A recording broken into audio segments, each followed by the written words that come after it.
On the way back from Lewis's funeral, my mom told me to start packing. She waited until the day before we left to tell Edie.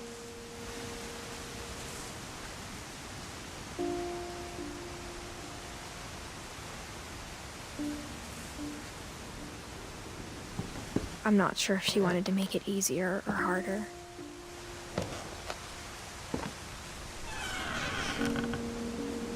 I wish we'd stayed.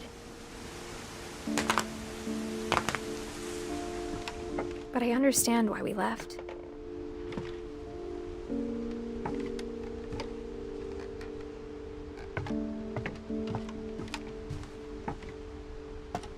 My mom ended up leaving everything behind. What happened that night had been coming for a long time. Maybe it should have come sooner.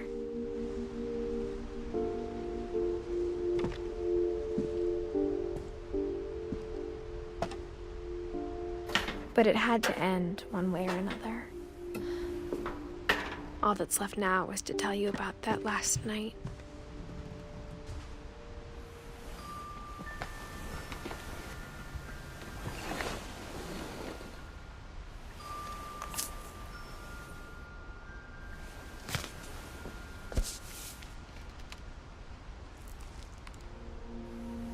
That whole last day, Edie just watched us pack and didn't say a word. Until supper, when she raised her glass and said, "To our final night together, and all our final nights apart." Grandma, you know what I said about alcohol. Some of your medications are very Edith, specific. I left a present for you in the hallway. Why don't you go open it? The grown-ups have to argue now. I'm sorry, you're right. We're all leaving tomorrow. Let's just enjoy our last... I'm not leaving. Edith, you're excused.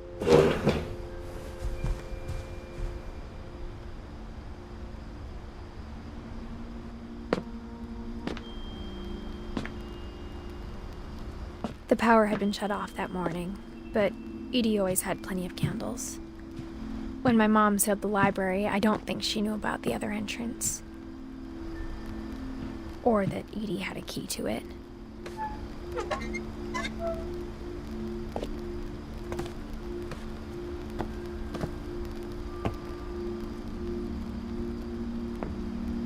That thing you're afraid of isn't going to end when you leave the house. Edith has a right to know these stories. My children are dead because of your stories. I think it's best if Edith and I leave tonight. We'll have the nursing home send a van for you in the morning, okay?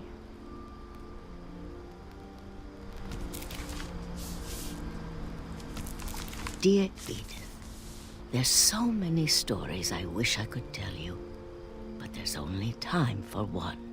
This is about what happened on the night you were born. That night, the tide went way, way out.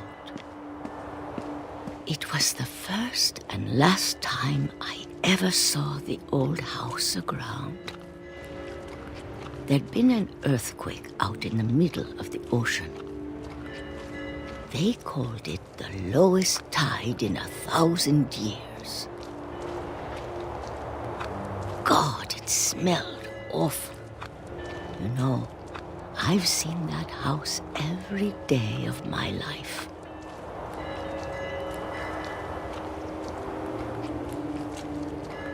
But I never thought I'd go back to it.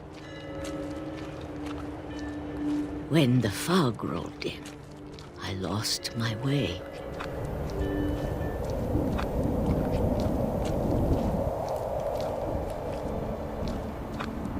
I got turned around.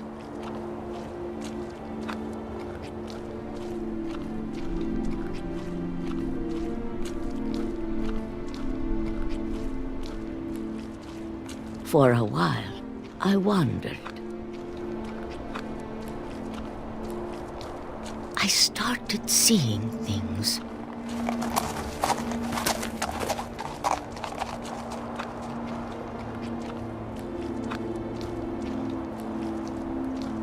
Things I'd forgotten had ever existed.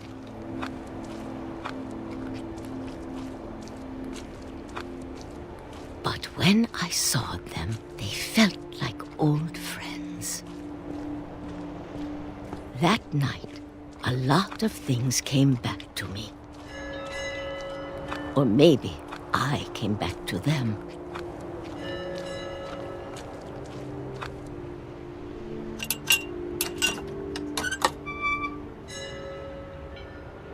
Things I can't explain, but that I need you to try and... Edith, what are you doing in here? It's mine. Edith! Mom, you're gonna rip it! Let go! I kicked and screamed, but Mom dragged me to the car.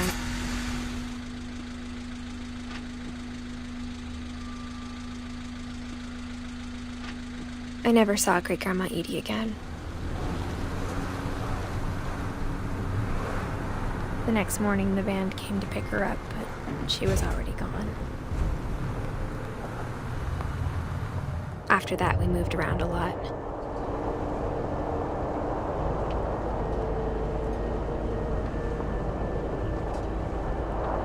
We both tried to make the best of it.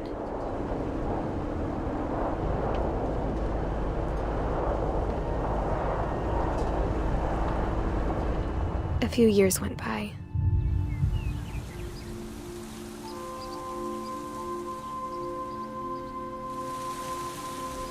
My mom didn't like to talk about it,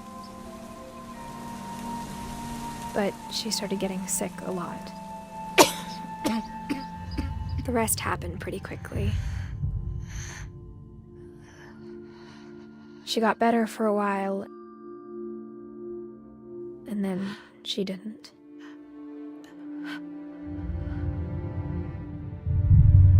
And then I was alone. The last Finch left alive.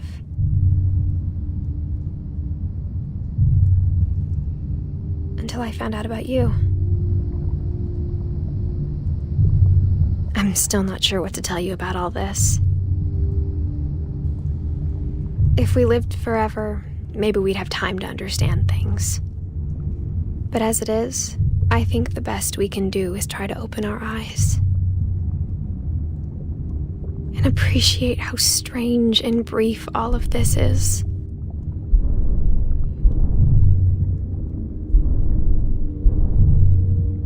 This journal was supposed to be for you. But now I hope you'll never see it. I just want to meet you and tell you all these stories myself. But I guess if you're reading this now, things didn't work out that way.